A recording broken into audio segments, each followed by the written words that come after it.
Welcome, dear viewers, tonight. We drift together into a story as old as the sea itself, a tale of silent waves, silver stars, and the human longing to explore what lies beyond the horizon. Imagine yourself standing upon the deck of an ancient ship at twilight. The air is cool and scented with salt, the last blush of the sun fading into violet dusk. Above you, the first stars, awakened quiet, patient, and bright. For thousands of years, those same constellations have watched over sailors and dreamers alike, guiding them across the dark waters of history. Our story tonight is not of conquest or conflict, but of peace.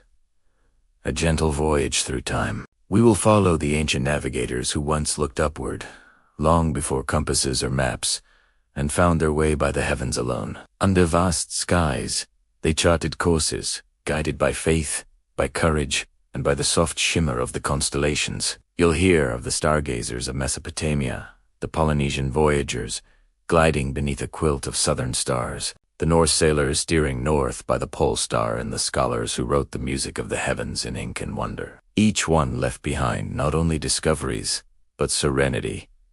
A reminder that even in the vast unknown, we are never truly lost. So, find a quiet place. Allow your breath to steady, your shoulders to rest. The world can wait. The sea calls softly tonight. Let the waves of time carry you, and let the rhythm of history become your lullaby. Imagine drifting across a calm ocean, guided only by the shimmering constellations above. Tonight, embark on a uniquely tranquil historical journey. We'll explore the ancient mariners who, centuries ago, mastered the art of starlit navigation, offering you a peaceful escape from the day's noise. Now, close your eyes, and let us set sail into the starlit past. Twilight departure, the evening comes softly, like a gentle tide washing over the world. The last light of day shimmers on the ocean's surface, a trail of gold fading into blue. The sea is calm, and the horizon stretches endlessly, a quiet promise between sky and water. Somewhere out there, the stars are waiting to appear, patient as always. Imagine standing on the deck of an ancient vessel. The sails below faintly in the dying wind. Ropes creak, and the scent of salt and pitch fills the air. All around, the sea sighs with an almost human sound. A whisper of patience, of old stories retold beneath countless moons. Tonight, you sail with the starlit navigators, those early travelers who trusted the heavens to guide them through the unknown. Imagined drifting across a calm ocean, guided only by the shimmering constellations above. Tonight, embark on a uniquely tranquil historical journey. We'll explore the ancient mariners who, centuries ago, mastered the art of starlit navigation, offering you a peaceful escape from the day's hustle. Let the gentle whispers of the past lull you into a restful state. Twilight has always been a sacred hour for sailors. When the sun begins to sink and the first shadows stretch long across the water, the world seems to pause. The sea glows faintly, painted in rose and violet, and the air cools with the scent of distant rain. It is in this moment, when day and night meet, that the navigator begins to watch the heavens. The stars are still hidden, but the mariner knows they will come, as they always have, as they always will. In the age before compasses, before steel hulls or maps inked with precision, the sailor's greatest tool was faith. Faith in memory, in instinct, in the ocean's patterns, and most of all in the quiet order of the night sky. To sail from one shore to another was not merely a journey of distance, but a journey of trust. The sea could not be conquered. It could only be understood, one gentle revelation at a time. As the ship rocks lightly, the navigator stands near the prow, eyes lifted to the heaven's dim glow. The first stars blink awake, pale sparks against deepening blue. They rise in familiar clusters, one to mark the north, another to trace the east. Soon the sky will be full. A map written in light, a guide as ancient as humankind itself. For thousands of years, people have looked upward in wonder. From shepherds tending their flocks on quiet hills, to merchants crossing vast deserts, the stars have been companions.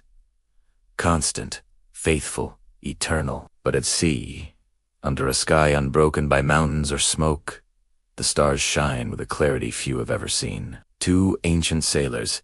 They were not distant fires or scientific points of reference. They were friends, ancestors, divine markers of direction and destiny. As the waves hush against the ship's hull, the world slows, the light dims, and the mind drifts. Somewhere within this calm, one begins to understand the ancient mariner Esso, the feeling of being so small beneath the boundless heavens, yet so deeply connected to them. On the deck, lamps flicker to life. Their glow is soft and golden, dancing against the wood.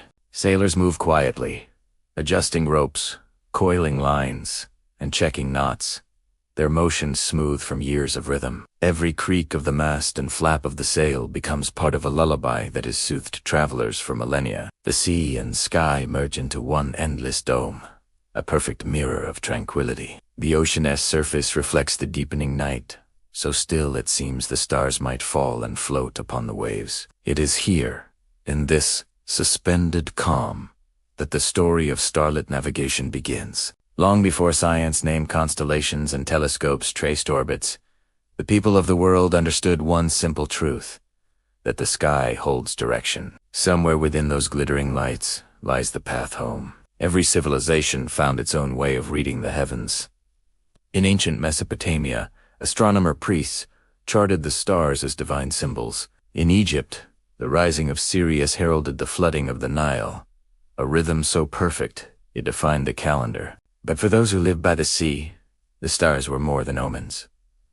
They were tools of survival. Imagine the first sailors venturing beyond sight of land. Their boats were small, their sails rough-woven, their provisions meager. Yet, they carried with them a courage that only comes from wonder. When the coastline vanished behind them, they looked upward and found comfort in the familiar scatter of constellations. Night after night, they learned which stars rose where, which dipped toward the horizon, which lingered at dawn. Slowly, a map was formed, not drawn on parchment, but memorized in heart and mind.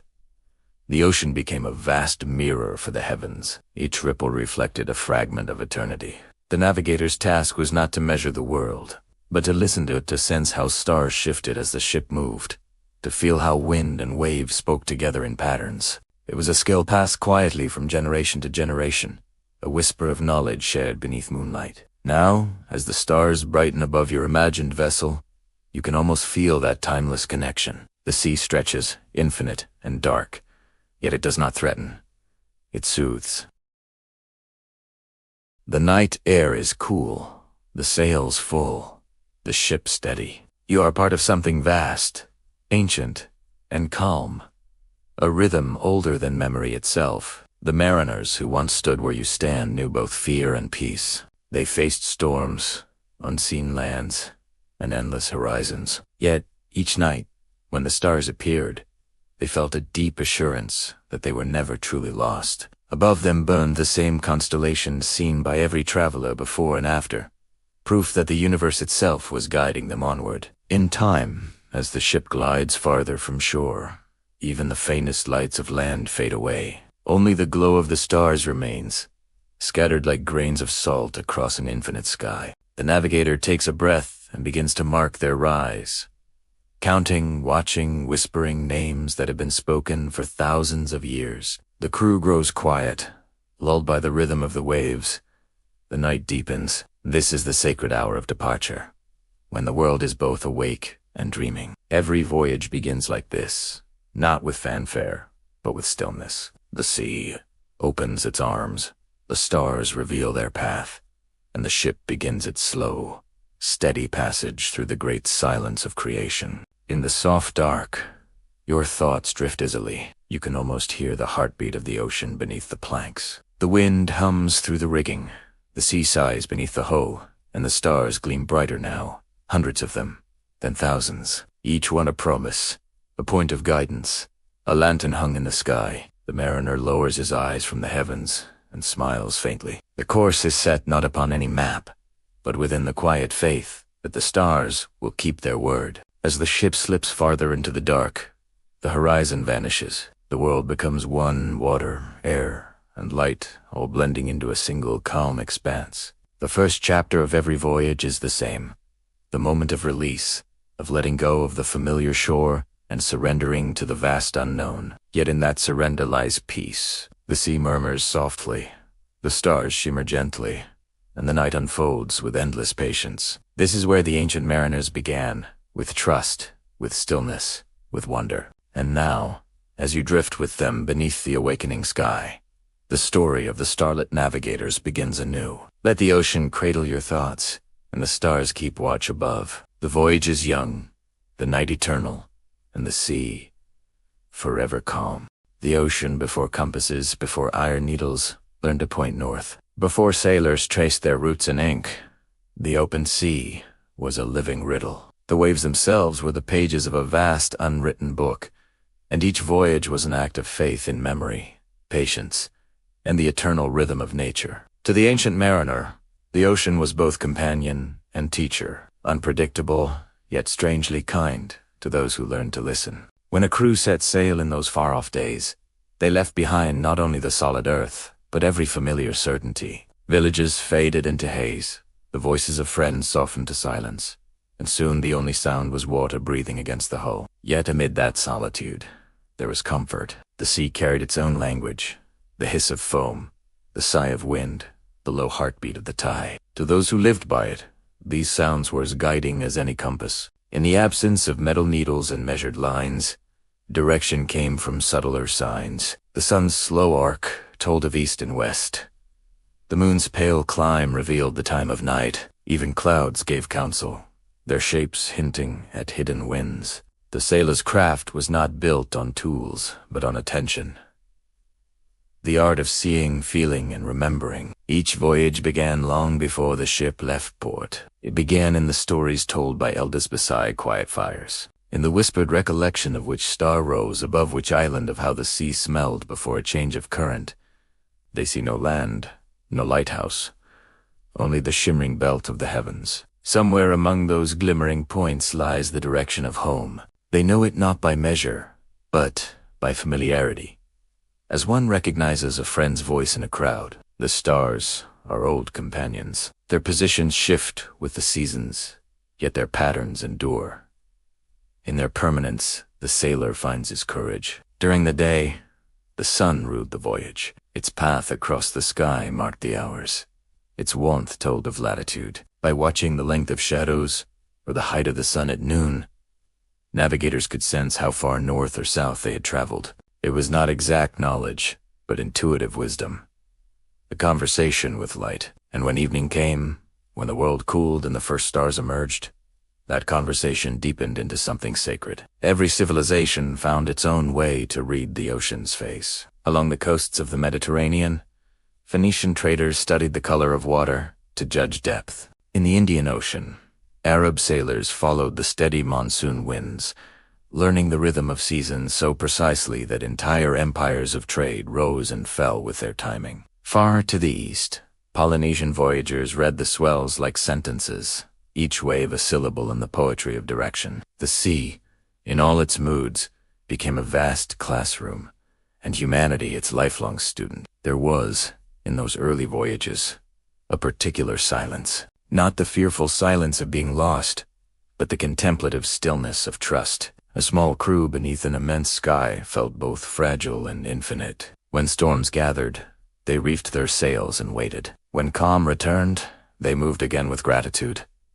Their journeys were slow, patient, and deeply human. They learned to live by the pulse of the elements: sunrise, tide, stars, and sleep, until time itself seemed to flow like water. At night, the deck became an observatory. A navigator would lie on his back, eyes tracing the glittering arcs above. The Milky Way stretched from horizon to horizon, a white path of crushed light. Some called it the Road of Souls, others the River of Heaven. Whatever its name, it served as a celestial bridge between worlds. To watch it was to feel the universe breathing, steady, infinite, kind. The sailors knew certain stars better than they knew the faces of men. Polaris, fixed above the northern sea, shone like a steadfast candle. To those who ventured south, a different constellation. The Southern Cross pointed the way, yet even without knowing the names, sailors sensed the order. The sky turned, but predictably. The same stars rose and set in endless repetition. The ocean might change by the hour, but the heavens kept their promise. On long passages, days blurred together. The crew marked time not by calendars but by the familiar pattern of meals, watches, and the slow swing of constellations. The sound of oars dipping into water, the creak of rope, and the murmur of prayer created a rhythm that soothed the mind. Fear faded. Wonder remained.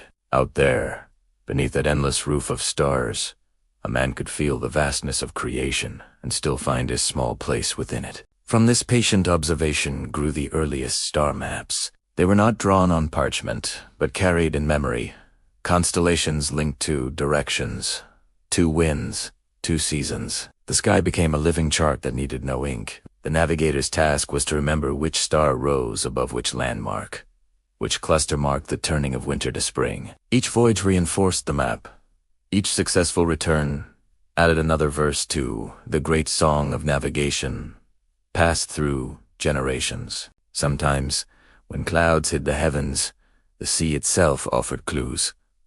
A subtle shift in color meant approaching shallows. A sudden sweetness in the air hinted at land. Even the flight of birds at dawn told of distance. To the trained senses of these sailors, every ripple, scent, and sound was part of a grand design. They moved through it, not as conquerors but as participants, in a delicate balance between humanity and nature. The ocean before compasses was a place of humility. It reminded all who ventured upon it that certainty was rare, yet hope was abundant.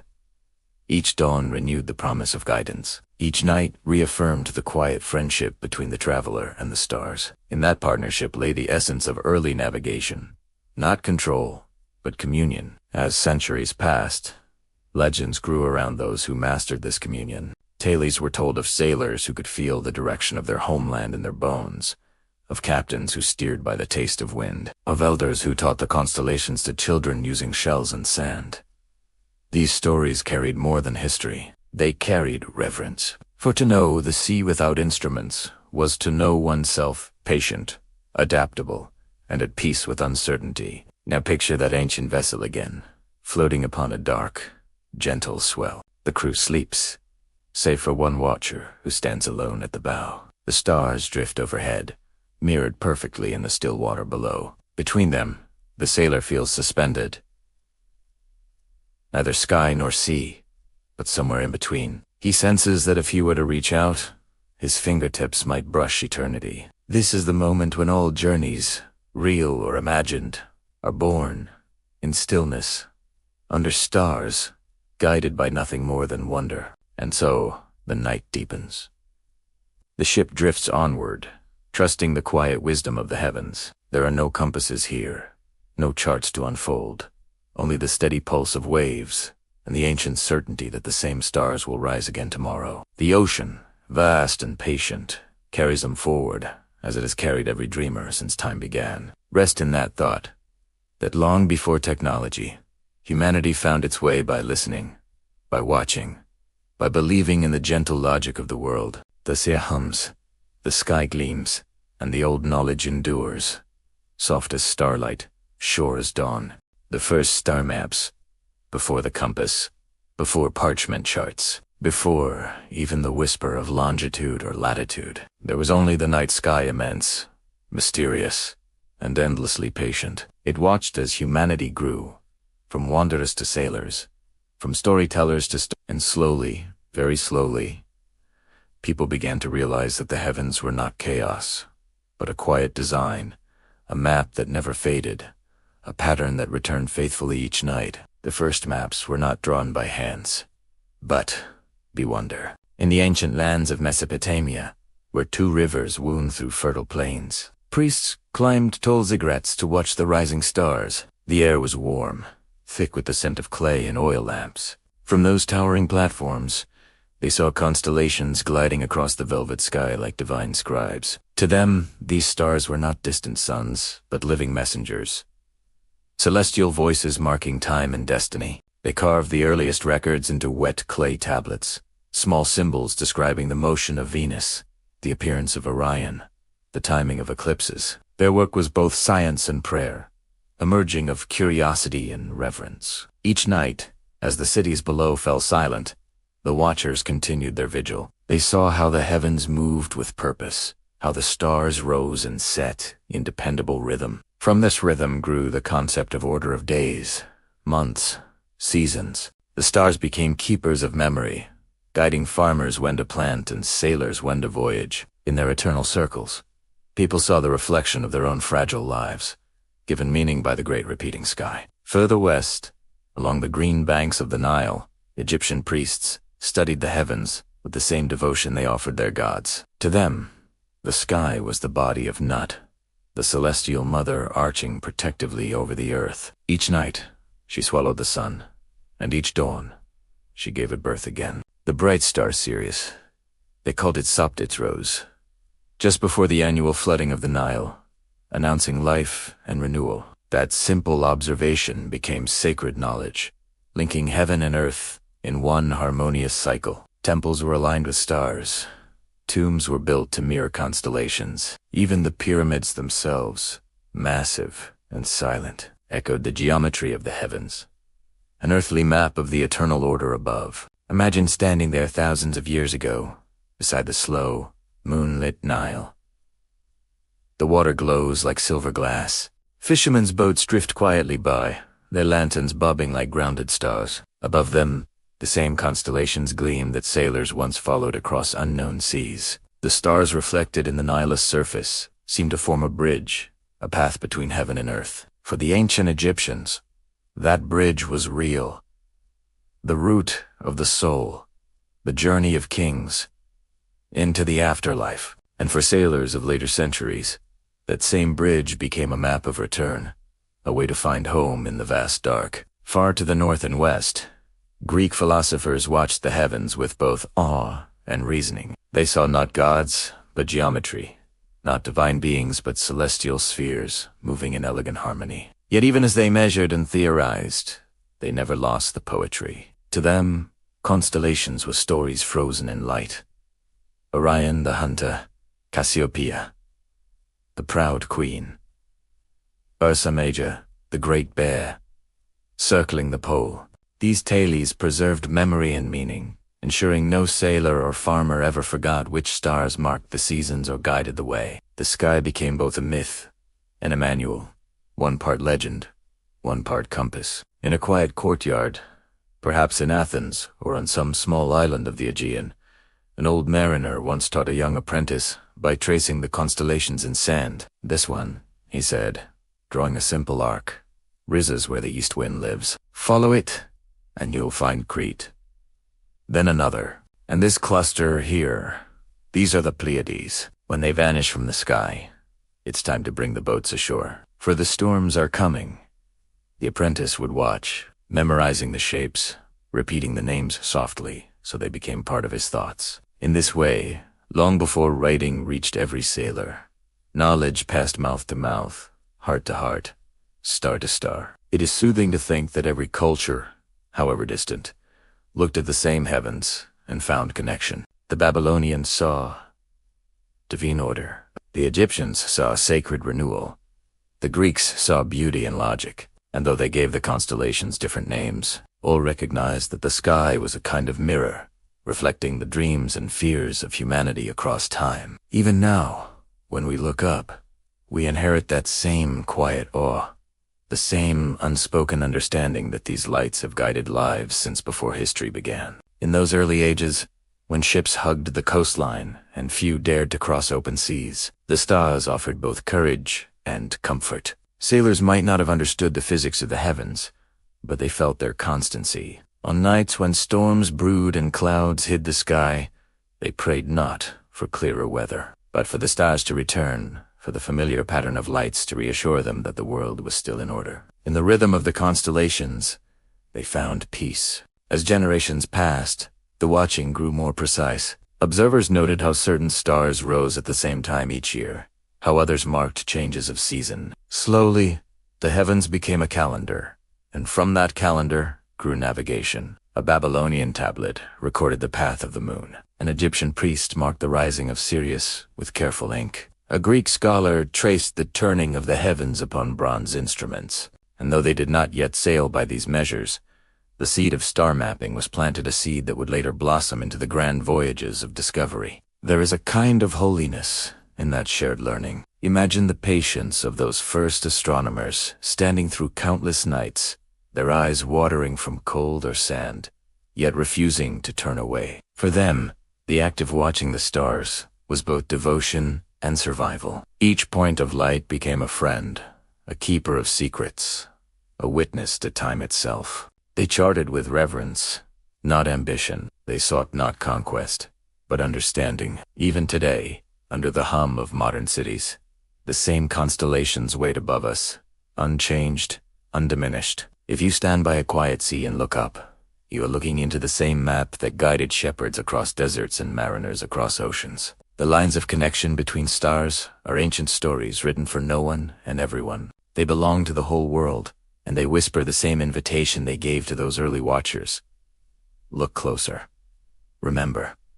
The sky remembers you, too. As the first star maps took form, so too did a new kind of confidence. Humanity realized that the universe could be known not fully, not yet, but enough to travel by its light. The stars became teachers, steady and forgiving, allowing even those who feared the unknown to venture forward. Beneath their glow, ships grew bolder, horizons widened, and the ocean no longer seemed a void but a pathway traced in light. And so, under the hush of night, an unseen thread linked those ancient observers, from the priests of Babylon to the sailors of the Nile, from Greek philosophers to nameless fishermen. All of them stood before the same sky, lifting their gaze with wonder, humility, and trust. Their work did not end when dawn came. It continued in memory, in stories, and the living art of navigation that would one day span the globe. If you listen closely, even now, you can almost hear them. The soft murmur of ancient watchers, the rustle of wind through reeds by a river, the creak of an oar against still water. They whisper of a time when maps were written in starlight and when the path home was found not by compass or clock, but by faith in the eternal order above. And so, the first star maps were born, not on parchment, but in human hearts. The celestial compass before magnetic needles and measured degrees. Before any ship carried a compass in its chest, sailors looked upward, trusting the stars to be their silent guides. They did not name this art science, nor did they call it astronomy. It was something deeper, older, closer to faith. A partnership between humanity and the night sky. The sea might shift, clouds might drift, but the stars remained eternal lanterns upon the sea, patient beacons lighting the way through darkness. On calm nights, the ocean and the heavens became one seamless mirror. The ship floated between two infinities, stars above, reflections below. The creak of the wood, the hush of the waves, and the faint song of ropes swaying in rhythm with the tide. All of it moved in quiet harmony. In this peaceful world, the sailors lifted their gaze and read the heavens as one might read a beloved book. Among the stars, one shone brightest, Polaris, the North Star. To northern sailors, it was the heart of direction, the one light that held its place while all others circled endlessly around it. They learned that if they kept Polaris above their mast, the ship held true north. And though they might not have known why, they knew it worked. And that was enough. To them, Polaris was not just a star, but a promise, a steady companion through uncertain waters. Imagine a quiet ship drifting under a sky of cold, clear stars. The helmsman stands by the tiller, his breath forming clouds in the chill. He glances upward.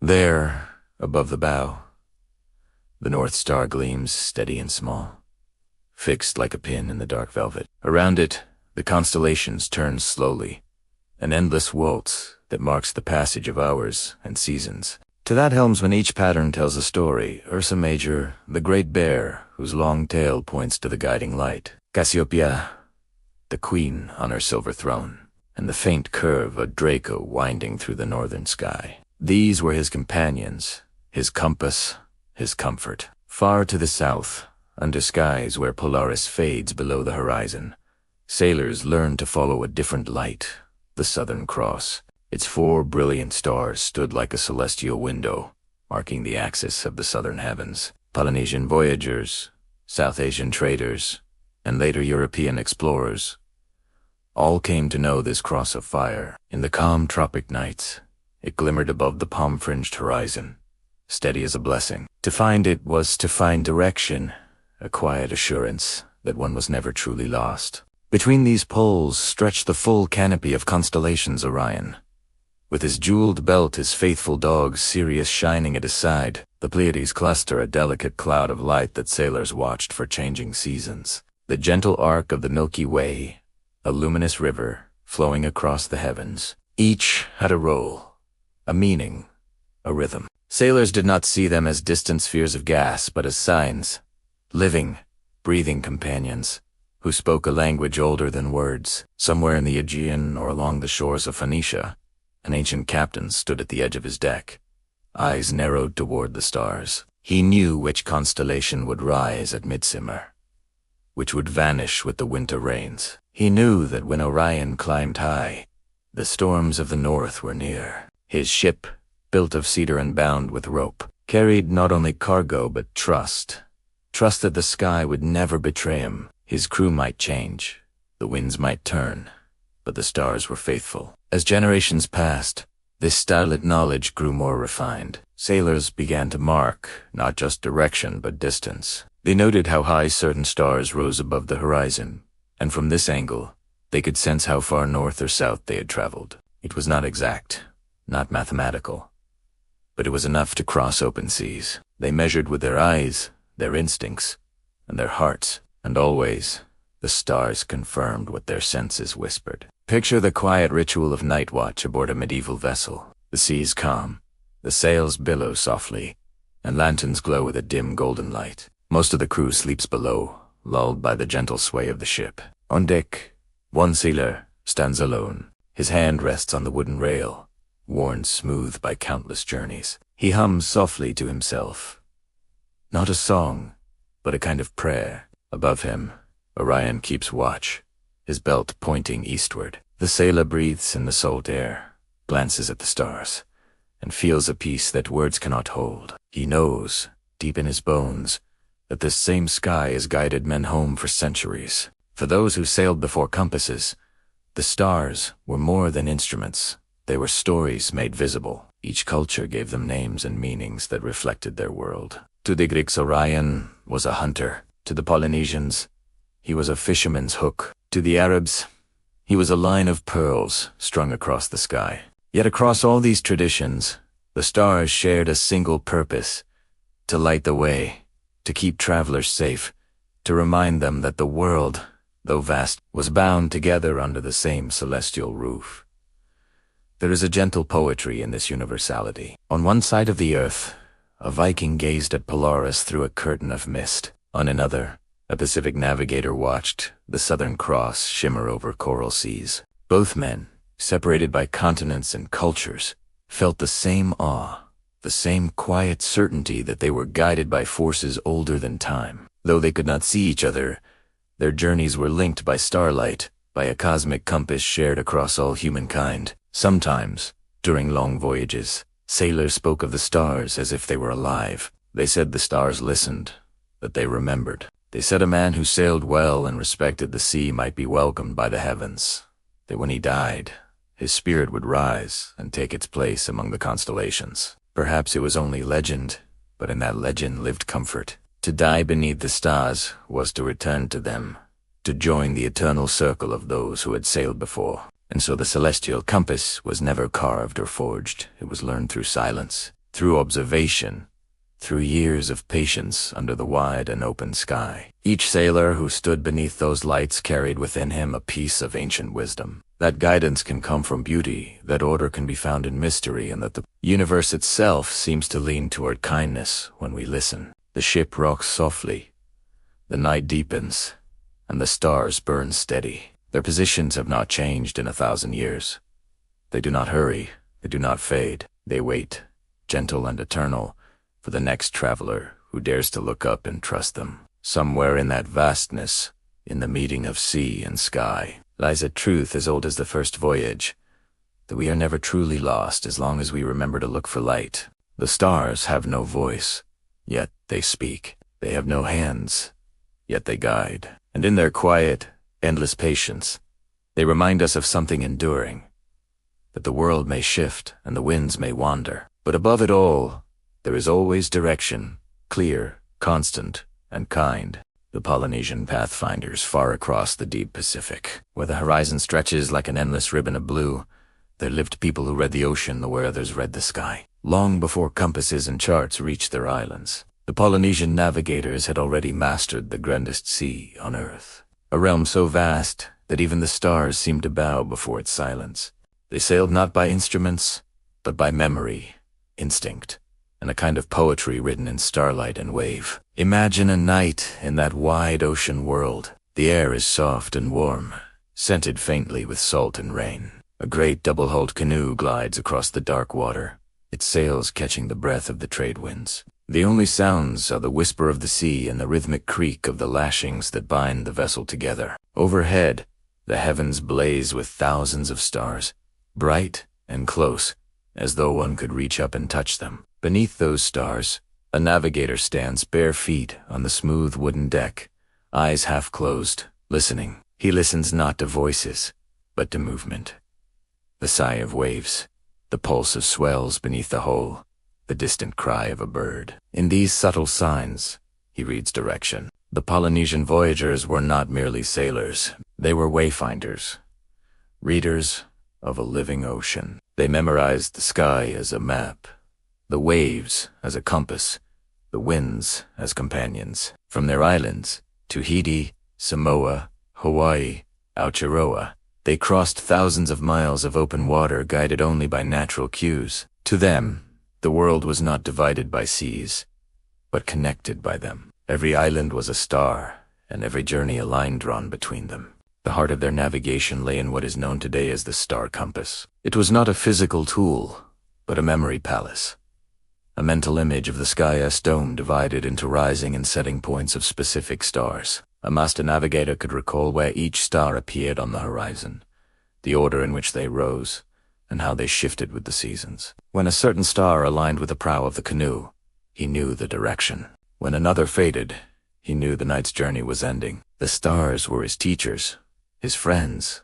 His compass rose written across the heavens. In the dark hours before dawn, when the constellations wheeled silently above the calm sea, the navigator might chant softly, a song passed from elder to apprentice. These chants named the stars and their positions, linking them to stories and islands. When Te Kura rises, he would murmur, "We are halfway to the southern atoll." When Hikanolia fades, the east wind will come. Each verse was a map, each word a bearing. It was not knowledge on paper, but in the heart alive, breathing, passed down through voices and memory.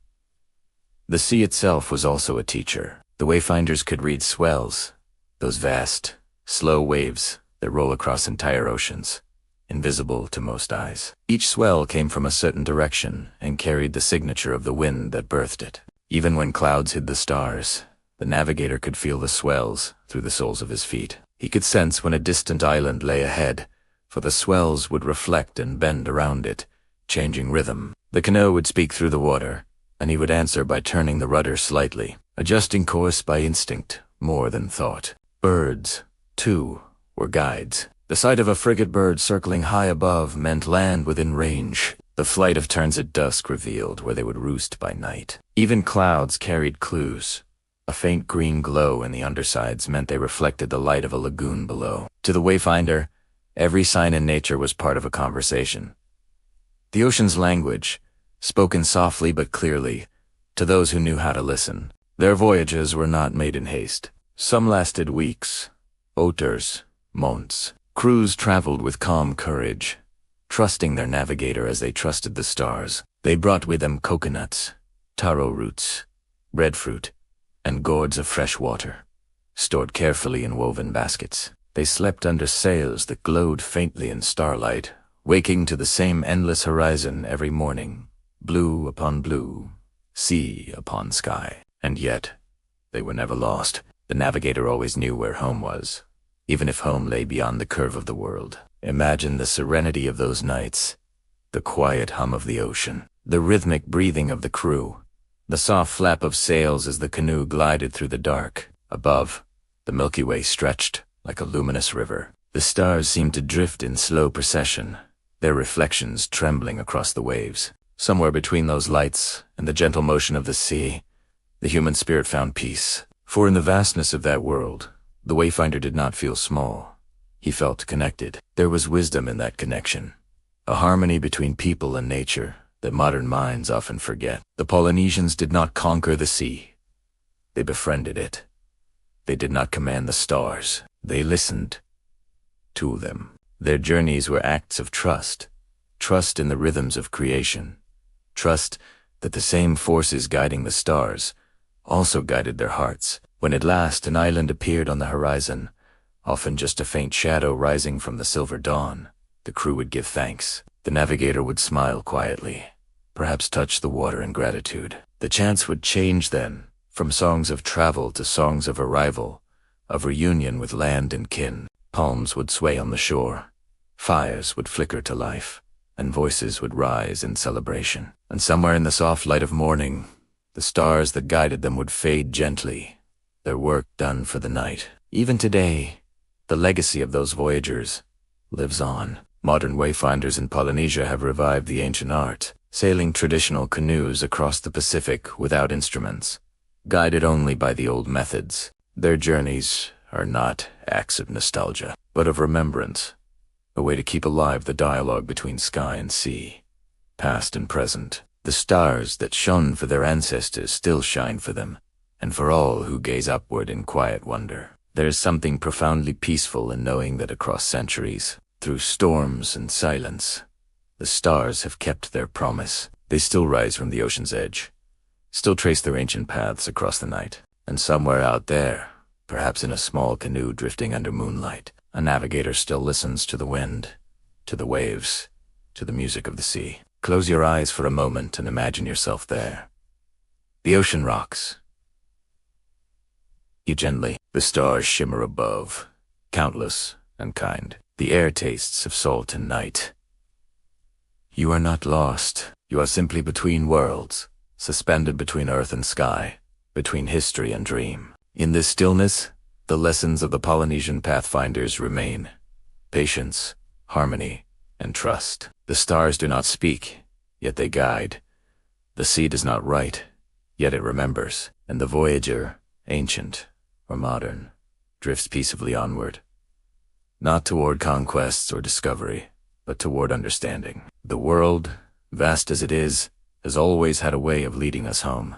Marooners of the Mediterranean in the cradle of civilization, where continents brushed shoulders and cultures met upon glittering shores, the sea was never empty. The Mediterranean, that gentle yet restless expanse, was both boundary and bridge. Its waves carried the voices of Egypt and Greece, Phoenicia and Rome, each leaving traces of their passage upon its sunlit surface. It was a sea of stories, whispered by sails and echoed by stone harbors long since fallen silent. When dawn broke over the eastern coast, the sea glowed like molten bronze. Fishermen stirred from their sleep, untying the mooring ropes of narrow wooden boats. The smell of tar, salt, and drying nets hung in the air. And out, beyond the coves, larger vessels, merchant ships, triremes, and long galleys rocked gently in the swell, waiting for wind. For the Mediterranean was not a sea of isolation.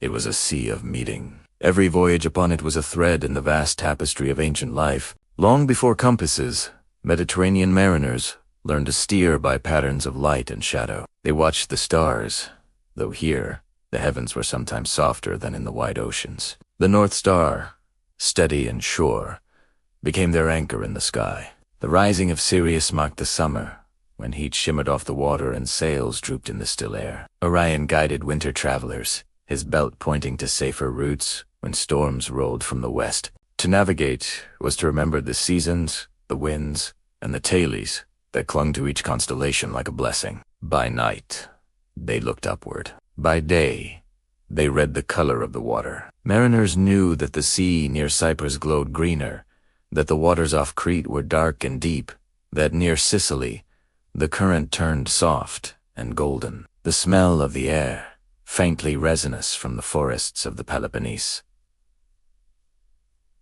sweet with the breath of distant orchards, told them where they were. The Mediterranean was small enough to be familiar, yet vast enough to demand respect.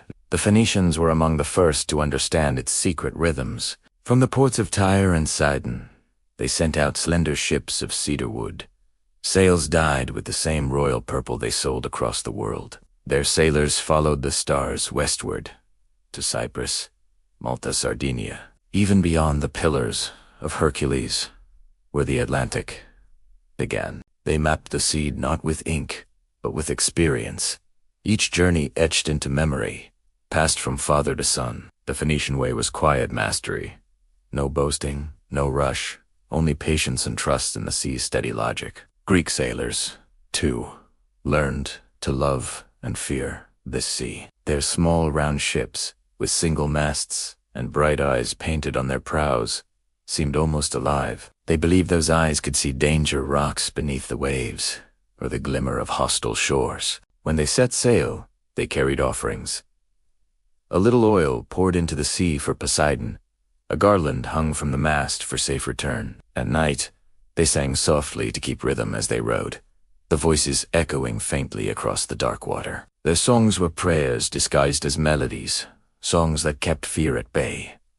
Farther west, the Romans came, practical, organized, unromantic in their way. Yet even they bowed to the moods of the Mediterranean. Their fleets linked empire to empire, grain from Egypt to Italy, olive oil from Hispania to Gaul. The Great Sea became their highway, Mare Nostrum, our sea. But even they knew it was never truly theirs. Storms could rise without warning. Fog could swallow a galley whole. A sudden shift in wind could turn victory to tragedy. The sea demanded humility. Imagine, for a moment, a night voyage off the coast of Crete.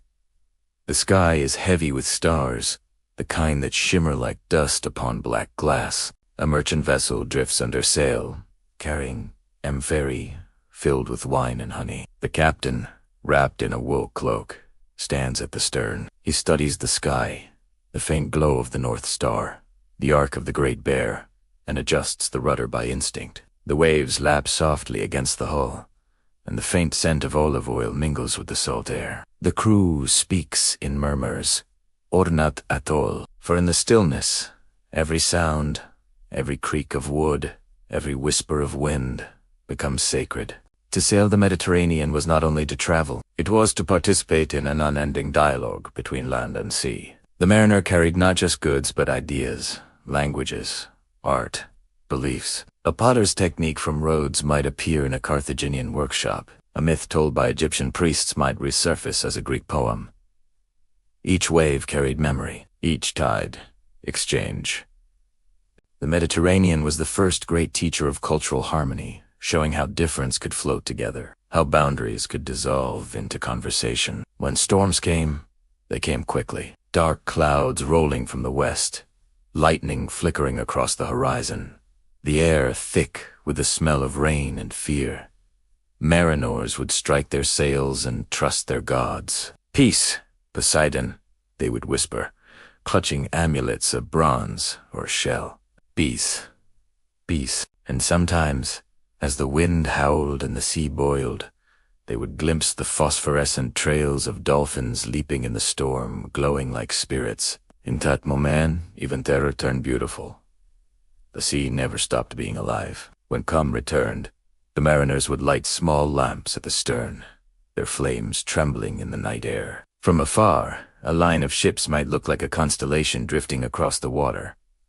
A slow procession of stars mirrored upon the sea. Esse skin. There was comfort in that reflection, as though heaven and earth were speaking gently to one another. At dawn, they might approach land a dark outline, becoming green and gold with the rising sun. Seagulls would appear, circling with joyful cries, and the smell of rosemary and pine would drift from the hills. A temple might gleam on a cliff, or a small white harbor where fishermen waited. The mariners would sigh, their long journey folding into silence. Each arrival was both an ending and a beginning, for the same winds that brought them here would one day call them back to sea. Evenings ashore were peaceful. Sailors sat beside small fires, drying their clothes, mending nets, telling stories of places so distant they seemed like dreams. They spoke of the way the stars looked different near Sicily, or how Dolpha raced the bow waves near Rhodes, or how the sea near Alexandria smelled faintly of lotus when the Nile was in flood. To others, these tales were myth. To them, they were memory. And always, when they slept, the sea was never far. Its sigh became their lullaby, its rhythm, their heartbeat. For the Mediterranean, in all its moods, capricious, shining, or shadowed, was more than a sea. It was a companion. It had raised them, fed them, frightened them, and carried them toward wonder. As centuries passed, empires fell, ports crumbled, and new sails replaced old. Yet the same stars still glimmered above the same waves. Even now, if you stand by a quiet cove at night and listen carefully, you can almost hear the ghosts of those ancient mariners. The soft dip of an oar, the whisper of rope, the sigh of water against wood. They're not gone. They're simply at peace, so let the sea rest for now. Let the stars turn slowly overhead. In this calm between tides, remember them, the sailors who stitched the ancient world together with courage, patience, and wonder. Their journeys were short by our measure, yet they crossed the infinite with grace. Under those same stars, we too drift, searching, always, for a way home. The Viking star-seekers far to the north, beyond the soft blue of the Mediterranean and the golden calm of the southern seas, the world turns colder, wilder, and wonderfully strange. Here, the nights are long enough for eternity to unfold, and the stars burn with a sharper fire. The ocean is not gentle, yet it calls with the same voice. A voice the Vikings knew well, one of daring, of endurance, and of awe. The North Sea, the Norwegian coast, the icy arms of the Baltic. These waters were the Vikings' world. They rose before dawn, their breath silver in the chill air, and prepared their long ships.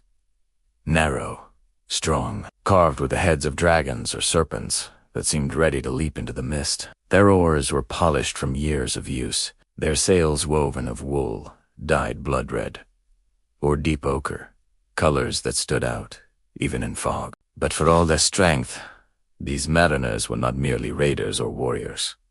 They were navigators among the finest the world had ever known, guided not by compass or chart, but by the silent language of the sky. In the high north, the stars behaved differently. The sun might linger for months, or vanish for the same. Clouds could roll in 4 days, veiling heaven in gray. Yet the Vikings learned to read not only the stars, but the sea itself. They knew the flight of seabirds, the shimmer of light upon waves, the scent of land carried on wind. The ocean spoke, and they listened. Still, it was the stars that gave them their surest bearings. The North Star, steadfast and patient, stood above their homeland like a guardian. They called it Stjarna, the leading star, and trusted it more than any map. When it was visible, it marked true north. But when fog and storm hid its light, they turned to subtler means.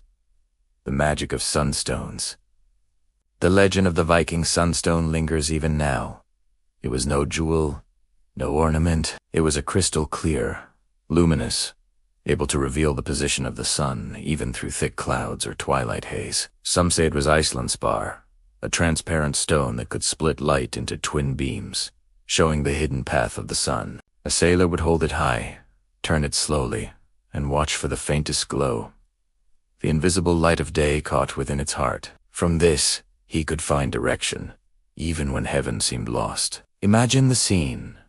A long ship gliding through cold mist, the rhythmic sound of oars breaking the silence. Around them, the sea is dark, still, the air sharp and clean. The helmsman lifts a small stone toward the sky, his breath steady, his eyes focused. The faint beam shifts across the crystal's face, and there it is, the sun's unseen pulse. He nods once, quietly, and the crew adjusts their course. No words, no fear, only trust, in sky, in sea, in one another. Their voyages were long and patient. They rode along fjords, carved by ancient glaciers, where cliffs rose like cathedral walls. They crossed open oceans, sailing west to Iceland, Greenland, and beyond, two lands of mist and forest, where no known map reached. The world was wide, yet they made it familiar, one constellation at a time. When night fell, they studied the heavens, as if reading an old friend's letter. The Dippers, Great and Little Bears, pointed their way. Cassiopeia hung in her throne of stars. The Milky Way stretched like a frozen river, leading their eyes toward destiny. Each constellation carried a whisper of story. Some said that the gods themselves walked among the stars. Odin's wisdom in the North Star, Thor's hammer flashing in the streak of a meteor. To look upward was to see the divine. And so, as their ships drifted through moonlit fog, the Vikings were never alone. They sailed beneath an audience of light, a sky filled with ancestors and gods, guiding them onward. At sea, silence became sacred. The only sounds were the sigh of the wind in the sail, the creak of the hoe, and the soft splash of oars. Sometimes whales followed, their vast shapes gliding just beneath the surface, or dolphins leapt in the silver light. The Vikings watched them with quiet reverence. Even in their harshest world, they saw beauty everywhere, in frost, in fire, in the patient turning of stars. To sleep aboard a Viking ship was to surrender to rhythm, the gentle rock of waves, the hum of timber wrapped in fur. A sailor might lie back and gaze at the cold heavens, tracing the constellations his father had once taught him. Above him, auroras sometimes danced veils of green and violet rippling across the sky like the breath of unseen gods. It must have felt like sailing beneath a living spirit, one vast and eternal. They carried with them no parchment maps, no written charts. Their maps lived in memory, in song, in story. An island was remembered by the shape of a distant mountain, by the smell of kelp, by the pattern of seabirds. They passed this knowledge on, not in libraries, but around fires, in quiet voices, generation after generation. Knowledge became inheritance, navigation became devotion, and yet, for all their skill, they remained humble before the sea. They knew it could not be mastered, only respected. Many who set out never returned, their ships claimed by storm or ice. Still, others followed, not out of greed or pride, but because something in them yearned for the horizon. They sought not just land, but understanding. The horizon was a promise that there was always more to discover, always another star to follow. When they reached distant shores, the green edges of Iceland, the mist-wrapped fjords of Greenland, or the wild coasts of Vinland, they did not simply conquer. They built, traded, listened, learned. They carried the stars with them, both as guides and as memories. Wherever they settled, they looked upward at night and found home in the same constellations. In winter, when the seas froze and voyages ceased, the old mariners gathered around hearths,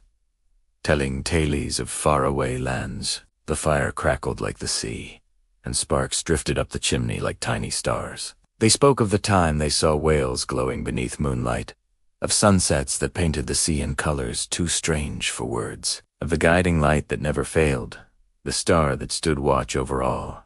And in their stories lived the same truth that guided their ships, that the sky and sea were never separate things. They were mirrors, one reflecting the other, both filled with mystery and comfort. The stars were not distant, they were companions, constant as breath. Even now, when the modern world hums with machines and maps glow from screens, that northern wisdom endures. The stars still hang where they always have, waiting. The same Polaris, the same Great Bear, the same quiet glow of the Milky Way over frozen seas. Close your eyes for a moment, and you can almost feel it, the longship rocking gently beneath you, the cold air against your cheeks, the steady rhythm of oars. Above, the stars drift in silence, and the North Star keeps its watch. It has guided countless travelers through the dark, and tonight it will guide you to not across the sea, but into stillness. Let the waves fade. Let the stars dim slowly into dreamlight. You are safe, as the Vikings once were, beneath the eternal sky. The Arabian astronomers, the desert night has its own kind of silence. Not empty, but vast. The air is still and cool, and every sound carries far. The soft tread of a camel, the sigh of wind through sand, the faint chime of a bronze astrolabe turning in a scholar's hands. Above, the stars blaze like living fire. Their light feels close enough to touch, so clear it seems the sky has no distance at all. This was the world of the Arabian astronomers, the keepers of starlight, whose quiet devotion transformed the heavens into a library of wisdom. Long ago, when much of the world slept beneath superstition or silence, the scholars of the Islamic Golden Age were awake, watching, measuring, recording. From the high plateaus of Persia to the banks of the Tigris, from Damascus to Cordoba, they lifted their eyes toward the same stars that guided sailors across oceans. But where mariners saw a path, these astronomers saw a poem written in light. In a small courtyard in Baghdad, a scholar adjusts a brass instrument under the moon. Te astrolabe, polished and intricate, gleams like a miniature universe. Its circles mark the hours, the positions of stars, the movement of planets. By it, one can tell direction, calculate prayer times, even find the way across featureless deserts or endless seas. The man works in silence, listening to the faint music of the night, the whisper of a fountain, the distant call to prayer, and to the deeper rhythm of the cosmos turning above him. They called the stars by beautiful names: Altair, Bega, Deneb, Aldebaran, Betelgeuse, names that still travel across centuries, shimmering in both science and story. To these scholars, naming was an act of reverence. Each star was a word in the divine language of creation, a point of meaning in the infinite. They charted thousands of them, refining the maps once drawn by Greek astronomers and passing that knowledge on to sailors who would one day steer by their light. The Arabian night sky was not merely a backdrop, it was a living presence. Its vastness humbled and inspired. In observatories built from stone and faith, men spent their lives tracing the patterns of heaven. Al-Batani, who measured the length of the Solier with uncanny precision. Al-Sufi, who described constellations and noted the faint glow of the Andromeda galaxy, the first recorded sighting of another world beyond our own. Al-Zarqali, whose instruments were so finely crafted that even centuries later, European explorers used his star tables to cross oceans. Each name is a spark in history's darkness, a light that has never gone out. But their study was not cold mathematics. It was poetry disguised as geometry, wonder expressed through measure. To watch the stars was to glimpse the order of the universe, the hidden music that keeps all things turning. Many believed that to understand the heavens was to come closer to God. So, beneath domes and minarets, they watched, prayed, and wrote, blending science with awe. When traders and travelers came through their cities, sailors from the Mediterranean, pilgrims from Africa, merchants from India, they carried away more than goods. They took with them knowledge. Star charts copied by lamplight found their way onto ships. Arabic names of constellations passed into every language of navigation. Even the word zenith, the highest point of the sky, comes from their tongue. Without their quiet devotion, the later explorers of the world, Columbus, Magellan, and all the rest, might have sailed blind. Imagine, now, one of those ancient observatories, perhaps in some, or Moraga, or the great house of wisdom in Baghdad. The night is deep. Oil lamps flicker, casting golden light across scrolls of parchment and polished brass. A group of scholars stands upon a rooftop terrace, their eyes lifted upward. The stars are so bright they seem to tremble with life. One man points toward a constellation, tracing its shape with a thin rod. Another notes the angle upon a tablet, marking it with care. Around them, the desert breathes. Beyond the city walls, caravans move like shadows, their bells faint and distant. There is no hurry here. The sky turns slowly. So do they. Time itself seems to stretch, to soften. Each observation might take hours, even nights, but patience is their truest tool. They know the heavens will wait. The stars have no beginning, no end. Only movement, eternal and serene. These same stars guided sailors far away across the Indian Ocean, the Red Sea, and the Persian Gulf. The Arabian astronomers understood this connection well. Many of them were also navigators, teaching mariners how to use an astrolabe or measure altitude with the hand. They saw no division between scholar and sailor. Both sought direction. Both followed light. Out on the sea, Arab merchants sailed by night, their lateen sails catching the monsoon winds. Their ships, the sturdy dhows, carried spices, ivory, and silk between Africa, India, and Arabia. But what carried them safely across those vast distances were not merely sails and ropes. It was the sky, the Southern Cross, the Pleiades, and the Ark of Canopus. These were their compass. The same scholars who charted the stars in observatories gave them meaning at sea. Under the same heavens, both astronomer and mariner became one, each guided by the shimmer of eternity. And there is something deeply soothing in that thought, that across deserts and oceans, across languages and empires, the same quiet wonder linked all of humanity. A monk in Europe might whisper a prayer to the Virgin Star. A navigator on the Indian Ocean might trace the same light and call it by its Arabic name. Above them both, the stars shone equally ancient, impartial, kind. As the centuries turned, Europe awoke again to the beauty of the heavens. Much of what it learned came through Arabic texts, translations, commentaries, and maps that preserved knowledge through the long darkness. The starlight of the East became the dawn of the West.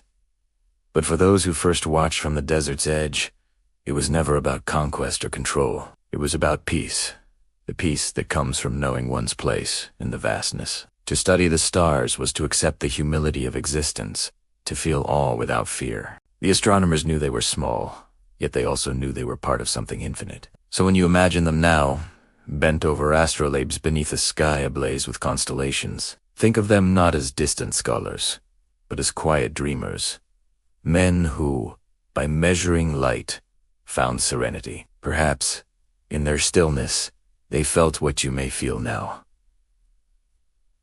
The calm that comes from looking up, the realization that every star is both ancient and near. That time itself, like the sea, is vast but kind. Let that thought rest with you. Picture the desert wind softening, the lamps burning low, the stars wheeling slowly toward dawn. The astronomers close their instruments and roll their scrolls. They whisper a prayer of gratitude, not for discovery, but for wonder. And as they drift to sleep beneath that endless sky, the world feels gentle again. The stars, eternal and familiar, keep watch over their dreams, over the seas, over you.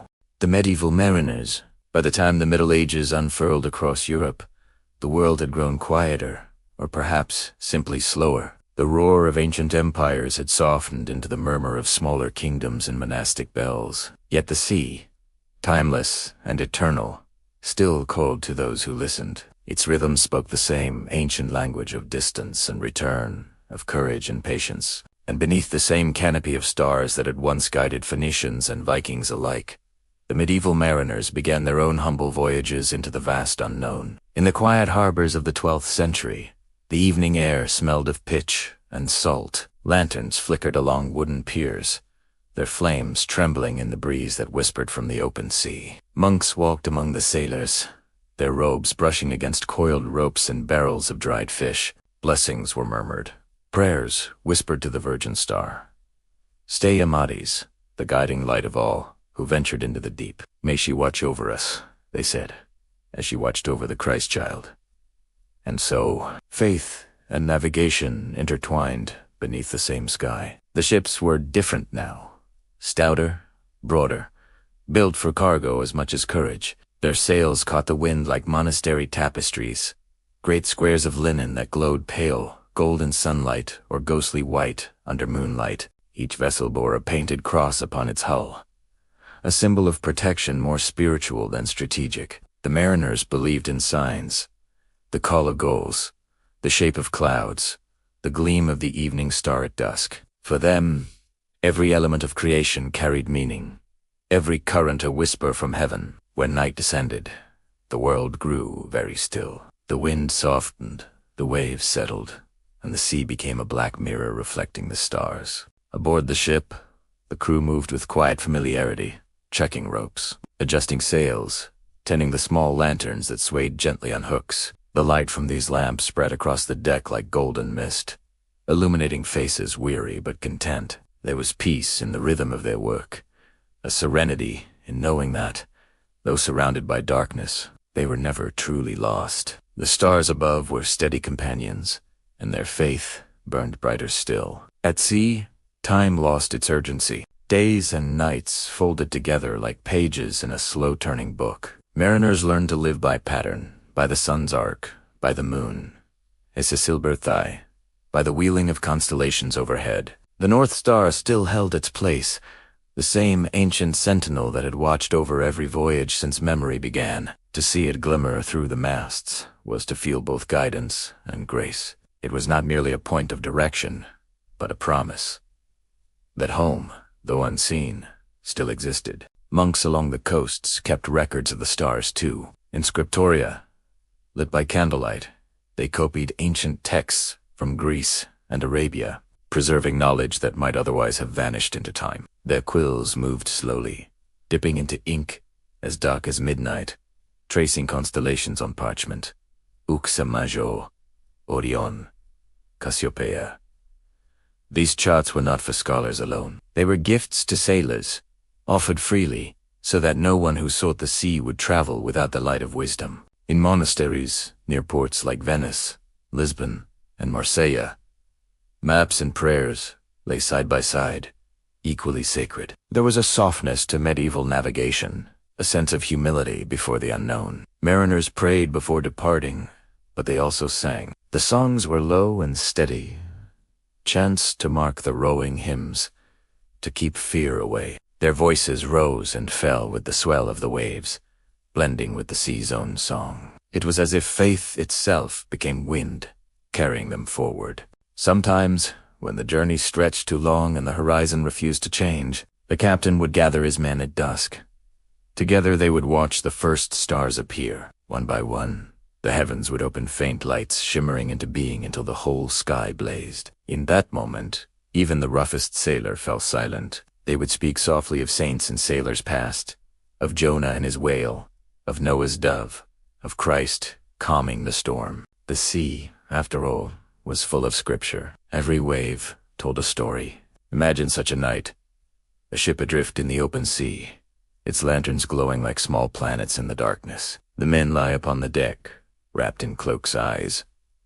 The water murmurs against the hull, and above, the constellations seem close enough to reach. Somewhere, a single bell rings from the mast, marking the passing hour. The helmsman adjusts the tiller, eyes on the North Star. The others drift between wakefulness and sleep, the line between prayer and dream fading gently away. For those mariners, the sea was not only a test, it was a meditation. The endless motion of the waves lulled them into reflection. The vastness around them reminded them of the Creator's mystery, the deep stillness of faith. They spoke often of miracles, of strange lights upon the water, of voices carried on the wind. To the modern ear, such tales sound like superstition, but to them it was wonder, the recognition that the world was alive, that even the stars whispered comfort. As trade routes expanded, ships grew bolder. From Genoa to Alexandria, from Venice to Constantinople,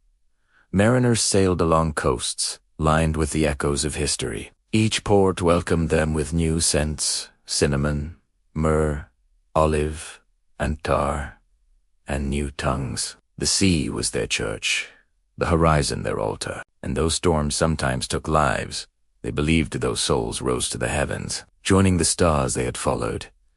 Death at sea was not tragedy, but transformation. In time, the art of navigation deepened. Astrolabes from the Islamic world reached European hands. Compass needles, small, trembling, miraculous, began to appear aboard ships. But even as technology advanced, the old ways persisted. Many captains trusted their eyes more than their instruments, their hearts more than their charts. "The stars will not deceive you," they would say, "for they belong to God, and God does not forget his own." Back in the monasteries, scribes recorded the stories of sailors, not just of trade and storm, but of dreams. Some wrote of lights dancing upon the waves, like angels. Others described visions of calm seas stretching forever into twilight. These writings were preserved alongside maps and psalms, forming a tapestry of human longing. For to gaze at the sea or sky was, in its own way, a prayer. And so, through the quiet centuries, the medieval mariners kept sailing. Their ships were slower, their maps incomplete, yet they carried something rarer than speed or precision: faith. Faith that the same stars which shone upon Bethlehem also shone upon their path. Faith that the sea, no matter how vast, always led home. If you listen closely, you can still hear them. Not the crash of battle or the cry of conquest, but the soft hum of work, the gentle rhythm of oars, the murmur of hymns beneath the stars. The medieval mariners sailed not to escape the world, but to be closer to its mystery. Each voyage was a journey into creation itself. Now as you drift toward sleep, imagine their lanterns still glowing across the centuries. Small points of light moving through the darkness, guided by the heavens. The sea rocks gently beneath you. The stars shimmer above. Somewhere, far off, a bell rings again. The night is vast, but kind. The virgin star shines softly on the horizon, leading you home. Whispers of the waves, there comes a point in every voyage when the sea becomes not an expanse, but a companion. Days stretch into weeks, weeks into months, and the sound of water against wood becomes as familiar as a heartbeat. The sailors no longer speak of crossing the ocean. They live with it, breathe it, listen to it. The waves whisper to them, and in return, they whisper back. At dawn, the world wakes softly. The horizon glows pale gold, and the air carries the scent of salt and sun. The ship rocks in a rhythm so gentle that it feels almost human, like a cradle swaying. Ropes creak softly, gulls cry faintly overhead, and the sea murmurs below. Never silent, always speaking in low tones, the mariners stir from their rest, rising slowly as though reluctant to leave the calm of dreams. Sleep, on a ship, is not separate from the voyage. It is a part of it, woven into the endless movement of the water. During the long stretches, when no land is in sight, time becomes fluid. The line between night and day blurs. The ocean shifts color, now sapphire, now steel, now black as velvet under the moon. The men work quietly, each task carried out with care and rhythm. A voice calls out from the bow. Another answers from the stern. The wind fills the sails, and the ship glides forward with a sigh, as if guided by invisible hands. In these moments of stillness, even the toughest sailor becomes a philosopher. Looking out over the vast expanse, one can't help but think of life itself. Its tides, its tempests, its gentle returns. Some speak softly of the families they left behind. Others hum old songs about love and home, songs that sound almost like prayers. And when words fade, they simply listen. The waves tell stories of distant shores, of storms long past, of ships swallowed and found again. To those who learn to listen, the sea is an old storyteller, patient and endless. At night, when the world falls silent except for the slow breath of the water, the sky reveals itself in all its glory. The stars appear, one by one, until the heavens are alive. The Milky Way stretches across the darkness like a river of light, a reflection of the ocean below. The sailors watch it in awe. Some imagine the stars as candles burning in heaven, others as souls of mariners who never returned. The sky feels closer at sea, as if you could reach out and pluck a star from the firmament. Aboard the ship, light is scarce, only the faint glow of lanterns, swinging gently from wooden beams. Their light flickers against faces half hidden in shadow, against ropes coiled like serpents, against the pale canvas of the sails. The night air hums, with the quiet sound of the wind, the soft murmur of prayer, the rhythmic lap of waves. Together, they form a lullaby, older than words. Sometimes, when the moon is full, the water glows with strange beauty. Tiny creatures in the sea light up phosphorescent sparks that shimmer and fade like drifting embers. The sailors call it the sea's breath. as the ship cuts through the glowing water. It leaves a trail of light behind, like a comet moving through the darkness. To watch it is to feel a part of something vast and eternal, to know that even the smallest things, unseen by day, carry their own quiet magic. And always, the waves whisper. To the untrained ear, it is just sound, water, and wind. But for those who have spent months listening, it becomes a language. Some say the waves speak of coming weather, of calm or storm. Others say they carry voices, memories of past journeys, of laughter and farewell. But perhaps the truth is simpler. The sea speaks to remind us that we are never alone. There is comfort in that thought. Even when storms arise, when thunder rolls across the horizon and rain lashes the deck, the mariners do not curse the sea. They work with it, not against it. Their movements are deliberate, calm, and patient. They trust that after every storm, the waves will soften again, returning to their whispers. The sea, they say, is like life itself. Sometimes fierce, sometimes kind, but always honest. As weeks pass, the ship becomes a world of its own. Every sound, every motion takes on meaning. The clink of a bucket, the flutter of canvas, the creak of timber. All part of the ocean's symphony. The sailors learn to rest wherever they can, under tarps, beside barrels, even upon the deck beneath the open sky. Their sleep is deep and dream-filled, rocked by the gentle cradle of the waves. In dreams, they walk on shores of white sand, or drift among stars reflected in still water. And when they wake, for a moment they cannot tell whether the sea has truly ended, or whether it continues in their minds. There is a kind of holiness in such solitude. The endless horizon teaches humility. The stars teach wonder, and the steady sound of the water teaches peace. Some say that sailors of old were closer to the divine than those who stayed on land, not because they sought danger, but because they lived daily with the mystery of creation.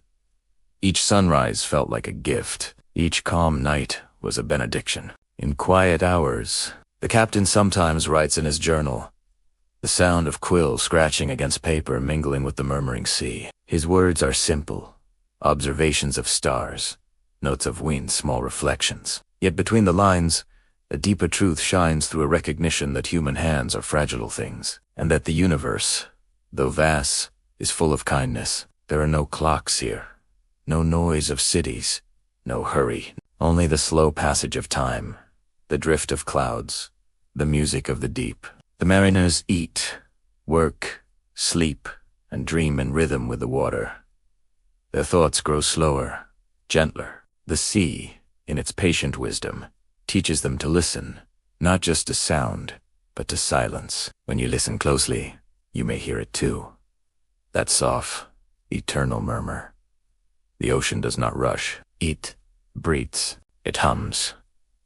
It soothes. The waves rise and fall like a heartbeat, reminding us that life itself is a rhythm, not a race. To live, like to sail, is to move gently between storms and stillness, trusting the stars to guide us home. Now, as you rest, imagine yourself upon that ship. The deck is warm beneath you, the sails below above, like white clouds, and the stars drift slowly overhead. The sea moves beneath you, steady, endless, kind.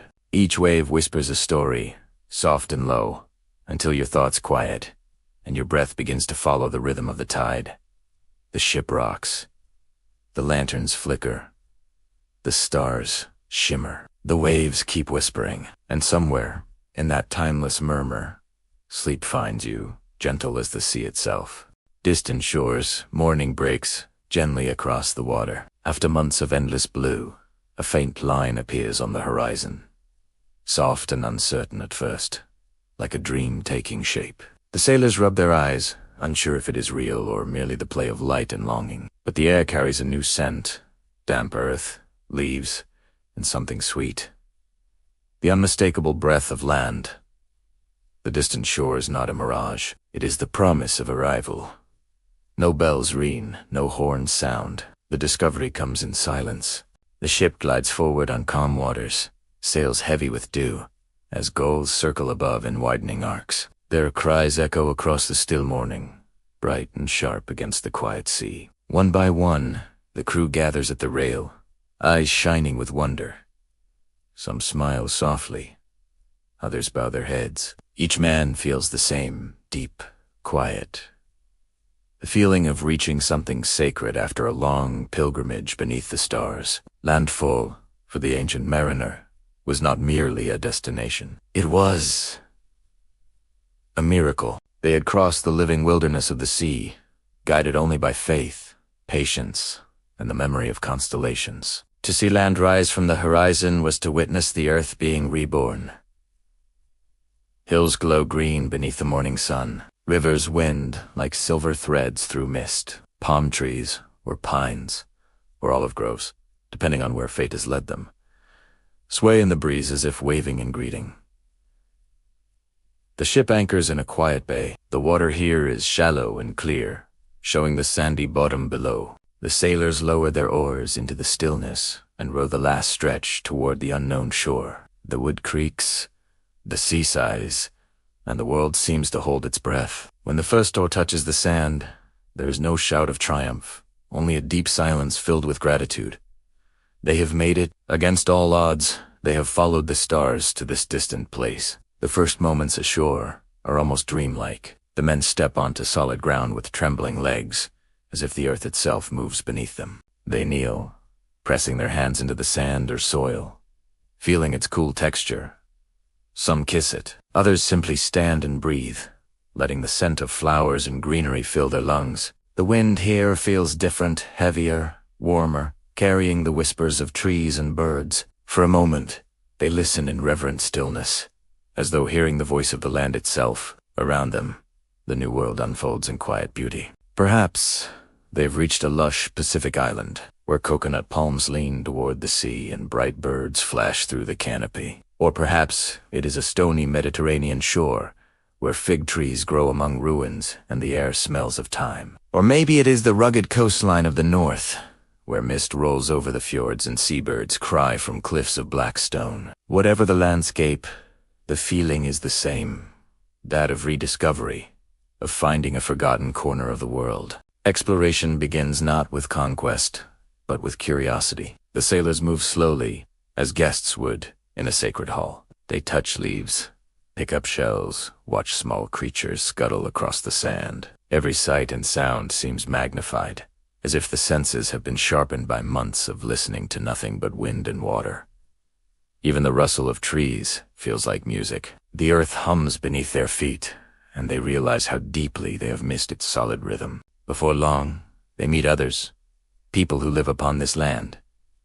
At first, there is caution, a respectful distance. But the ocean has a way of connecting hearts long before words can. The locals see the travelers' weathered faces, their salt-stained clothes, their weary eyes, and understand what it means to arrive after so long. In return, the sailors recognize the calm confidence of those who know the tides of this place. There is a shared silence, then a smile, and suddenly the distance between them vanishes. Trade begins in small gestures. A shell offered for a string of beads, a drink of water for a piece of cloth. Then, stories follow. The sailors speak of stars and winds, of lands far beyond the horizon. The locals speak of rivers, mountains, and skies familiar to them. Though the languages differ, understanding flows like water. Hands point upward to constellations, Orion, the Pleiades, the North Star. And both groups realize they share the same sky. The stars that guided one across the sea shine equally above the other's home. As night falls, fires are lit along the beach. The sea glows softly under the moon, waves sighing against the shore as if content. Around the flames, people gather, sailors and locals alike, sharing food, laughter, and wonder. The sailors taste fruits they have never known, sweet and strange, while their hosts listen to tales of endless water and flying fish and skies that never sleep. Someone begins to hum a tune, a melody born of waves and wind, and soon others join, voices blending in a rhythm that seems older than language itself. These moments of meeting shaped history more than any battle or treaty. Across centuries, each voyage added another thread to the great tapestry of human connection. The Polynesians brought navigation by the stars, 2 islands thousands of miles apart. The Phoenicians carried ideas and goods from port to port. The Vikings reached the icy shores of Greenland and perhaps beyond. Every journey expanded the boundaries of the known world, and in doing so, drew people closer together. For the mariners, the distant shore was never just a destination, it was a beginning. Once they had rested, repaired their ships, and filled their stores, the pull of the horizon would call again. The stars that led them here would lead them onward, to other lands, other faces, other stories. The ocean, vast and unending, would always beckon them home and away, in equal measure. Sometimes, before departing, they would leave small offerings, a carved token, a stone, a shell,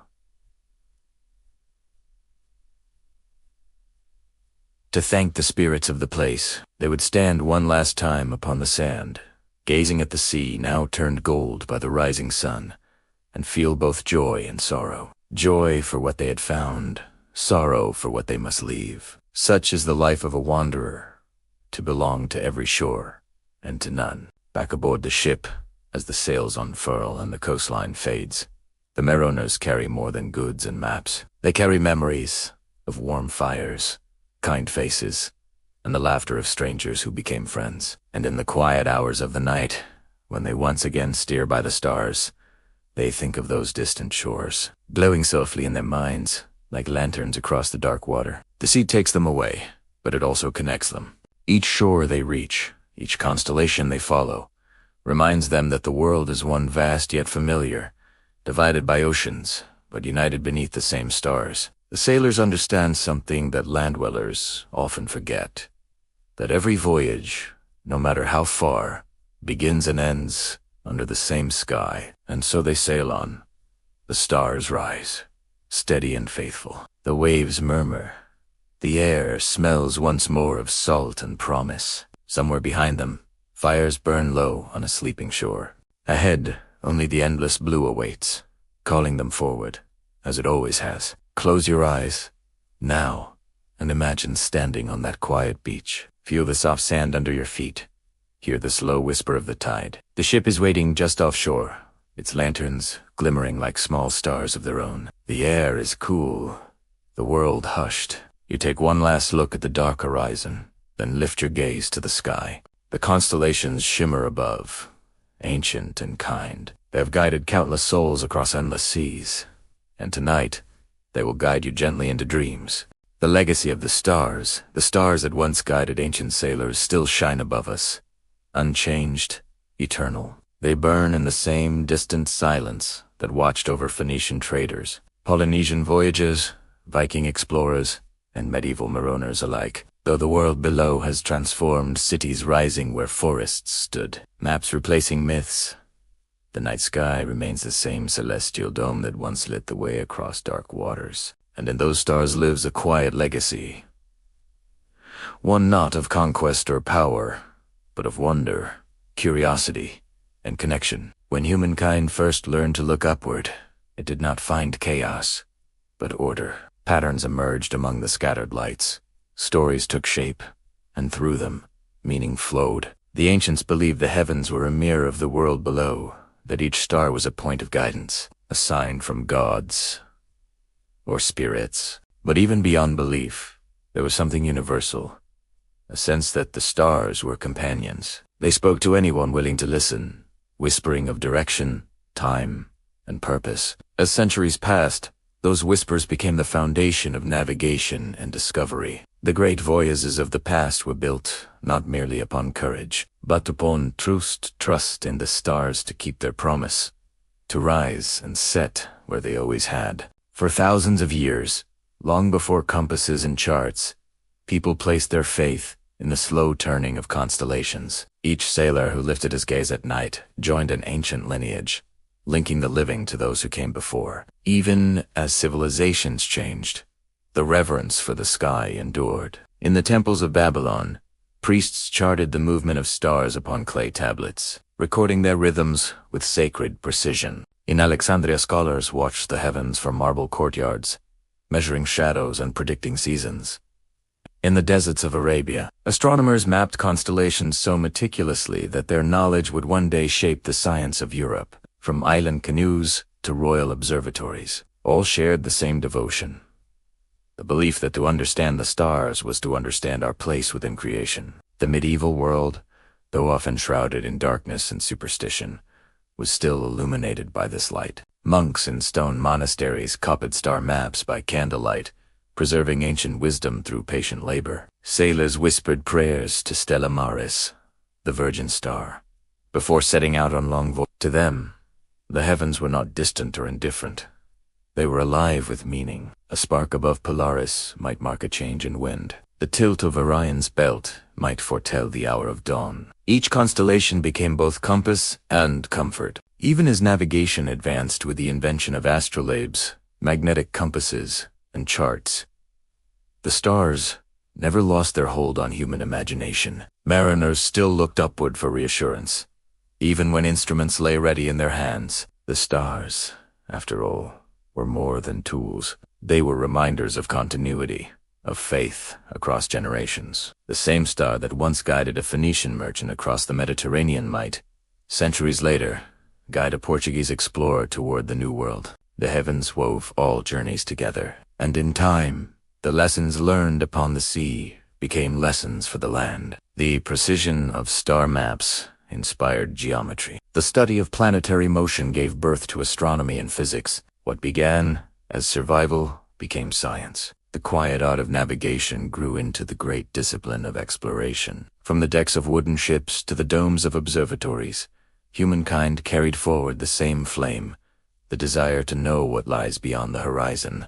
Yet even as science advanced, the poetry of the stars remained untouched. Every discovery, every calculation, only deepened the wonder. Astronomers peered through telescopes and saw galaxies spiraling like luminous storms, nebulae blooming like eternal flowers. What the sailors once sensed in their hearts, that the universe was vast, mysterious, and full of beauty, proved truer than anyone had imagined. The stars were not fixed lights on a dome, but suns of their own, each with stories still unfolding. The sea of space was greater than any ocean below. And yet, despite the enormity of what we've learned, the feeling remains the same. When a modern sailor stands upon a quiet deck at night, or when a traveler gazes out of an airplane window at the glittering sky, they experience what the ancients once did: the serene certainty that the stars are constant, that the universe hums in peaceful rhythm. Technology may guide us now, but somewhere deep within, the instinct to look upward endures. We are still, in essence, navigators of light. Across cultures, across ages, the stars have done more than guide ships. They have guided dreams. They inspired myths and calendars, stories and songs. They gave direction not only to travelers, but to thinkers and artists, poets and priests. Every civilization that gazed upon the night sky found in it both mystery and meaning. The Greeks saw gods and heroes. The Chinese saw dragons and sages. The Polynesians saw paths between islands. Each interpretation was different, yet all spoke the same language of awe. There is something deeply human in this shared act of looking upward. It reminds us that no matter how vast the world becomes, we remain small, but not insignificant. The stars are proof that beauty and guidance exist far beyond our reach, and yet, somehow, they touch us still. They remind us that we belong to something infinite and kind. For sailors adrift on dark waters, that truth was enough to keep hope alive through the longest nights. And perhaps that is the real legacy of the stars. Not just navigation, but connection. Each voyage, each discovery, was a step closer to understanding the unity of all things. The stars bound together sky and sea, past and present, known and unknown. They taught patience, courage, and humility. They taught that guidance often comes not from force, but from quiet observation, from trusting what endures when everything else changes. Tonight, as you listen and imagine, think of all those who came before you, the sailors who watched these same stars, the dreamers who named them, the scholars who measured them, and the storytellers who gave them life. Their eyes, centuries apart, saw the same constellations that now glimmer above your world. The same North Star that once led a Viking ship across misty waters still shines over your own night. The same southern cross that guided Polynesian canoes still hangs over the vast Pacific. The light that reached them reaches you too, unbroken by time. The stars have outlasted empires, wars, and the rise and fall of nations. They have seen generations of humanity come and go, yet they remain constant, calm, and forgiving. They ask nothing in return, only that we remember to look up. And when we do, we feel the quiet lineage of every navigator who has ever trusted the night. In their silent glow, we find both history and peace. So, as this chapter draws to a close, imagine standing once more at the rail of that ancient ship. The sea is calm beneath you, the sky endless above. The constellations gleam like old friends. You understand, now, that these stars were not merely lights to steer by. They were symbols of faith, endurance, and unity. They led humankind across oceans, and they continue to lead us through the darkness within ourselves. The stars are our oldest teachers. They taught us to wonder. They taught us to seek, and even now, they teach us how to rest in the knowledge that we are part of something vast, and good, and eternal. Let their light be your compass tonight. Let their quiet promise guide you home. Cosmic slumber night has fallen over the wide world. The sea rests like dark silk beneath the sky, and the wind moves in whispers. Gentle, unhurried, eternal. The ship of history has finally anchored. Its sails, worn and white, drift softly against the mast. The stars shimmer above, as they have since the dawn of time, steady and bright, each one a memory of light, each one a lullaby for the wandering soul. It is here, in this stillness, that the long voyage finds its peace. Every story of humankind, from the first campfire to the grandest cathedral, has been a reaching toward the light, a search for understanding amid the vastness. We built cities, carved maps, crossed oceans, and wrote our names upon the earth. Yet when the noise of the world fades, when all that remains is the soft sound of waves and wind, we find ourselves gazing once more at the same silent stars. They are the oldest comfort, and the truest one. In their light, every era seems to fold together. The Bronze Age shepherd counting constellations over his flock, the medieval monk charting the heavens in a candlelit tower, the Renaissance sailor steering by Polaris. All of them exist together in this great, timeless night. The constellations are their shared scripture, written not in ink, but in radiance. And as you listen now, as your breath slows and the weight of the day eases, you're to join their quiet congregation beneath the cosmic dome. The night sky is both ancient and newborn, its stars billions of years old, yet their light only now touching your eyes. Some of those stars have long since burned out, their fires gone cold, and yet their light travels onward, crossing oceans of time to find you here. It is a comforting thought that even when something beautiful ends, its glow can endure. It reaches was patient and unwavering, whispering of continuity and grace. Close your eyes for a moment and imagine floating upon that great sea of darkness. No sound, no motion, only the pulse of your own heart, echoing faintly in rhythm with the turning of the heavens. The Milky Way stretches above like a river of dreams, spilling across the sky. You are adrift, but not alone. The universe holds you, weightless and safe, as gently as a cradle. Every wave of night is a breath, every glimmer a promise. Now and then, a falling star crosses the vastness, a brief spark, gone almost before you can name it. But even in its fleeting light, there is a story, a reminder that nothing truly vanishes. The monks of old would have seen such a sign as divine, a message from heaven, a soul ascending. The sailors would make a wish. The poets would write of destiny, but all, in their own way, saw hope in that shining instant. It was proof that even the briefest life can brighten the darkness. In the medieval world, night was not feared as much as it was honored. To them, darkness was not emptiness. It was mystery. Monks spoke of the holy silence that filled the hours before dawn, a time when prayers rose like incense toward the unseen stars. Farmers paused their work to look upward. Pilgrims sang by torchlight. Even kings stepped onto castle balconies to breathe in the cold, starry air. The night reminded them, as it reminds us now, that all crowns, all labors, all voices eventually fall quiet, returning to that same still peace. And so, in this moment, you are part of something very old, an unbroken tradition of gazing, listening, resting. The cosmos does not rush, neither must you. The stars have waited billions of years to be seen tonight. Let their patience teach you peace. You might imagine now a medieval astronomer, high in his stone observatory, peering through polished glass at Jupiter's moons. He records their motion in careful ink strokes, though he knows the night will outlast him. He smiles, not with pride, but with contentment, for he has glimpsed eternity, and beside him, in spirit, stand countless others who have done the same. The stargazers, the dreamers, the lovers of night. Their hands are gone, but their wonder remains, shimmering quietly in the constellations. Every civilization has fallen asleep under these same lights. The walls of Babylon crumbled. The sails of Venice faded, yet the stars kept their course. Empires turned to dust, but Orion still rises in the east, and the North Star still stands sentinel. In this way, the night sky is the world's great memory. It remembers everything, holds everything. Every hope, every journey, every whispered prayer. To look upon it is to touch the eternal. Breathe deeply and feel that history settle around you. The cool air, the gentle quiet. They are older than language. You are not merely looking at stars.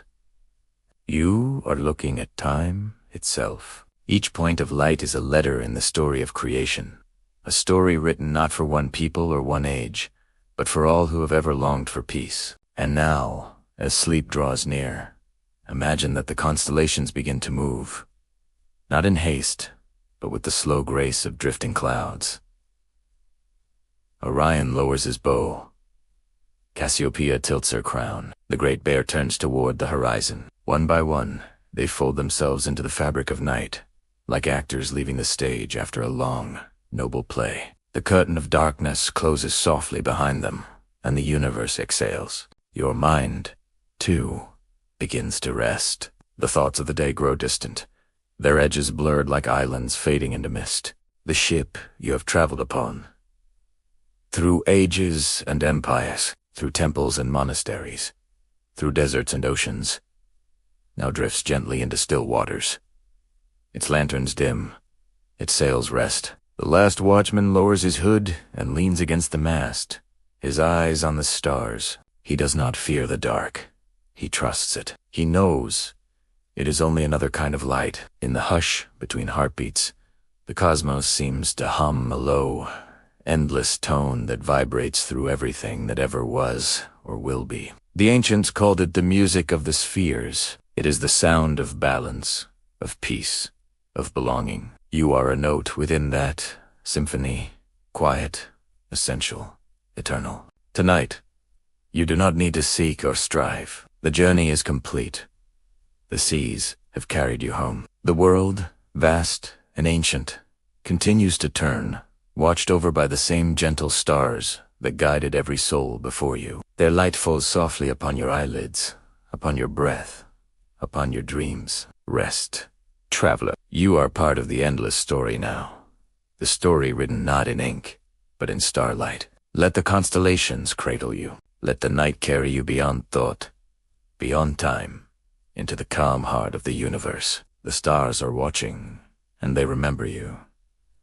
Sleep beneath their gaze. Sleep, and be at peace.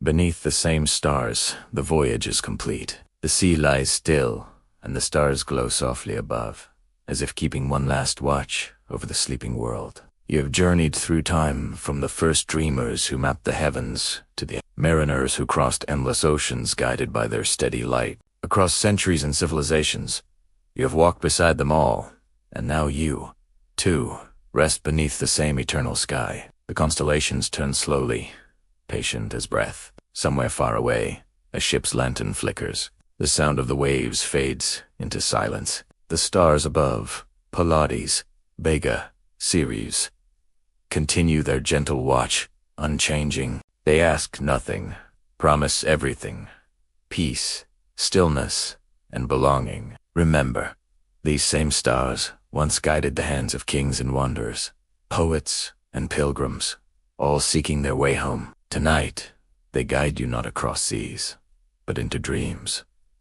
Let the echoes of their ancient light cradle your thoughts. Let your mind drift like a calm tide, carrying you beyond all worry, beyond all time. May your rest be deep as the ocean, and your dreams bright as the constellations that have always led humanity home. Good night, traveler of the stars. Until our next voyage, sleep well, and let the history of the heavens keep you.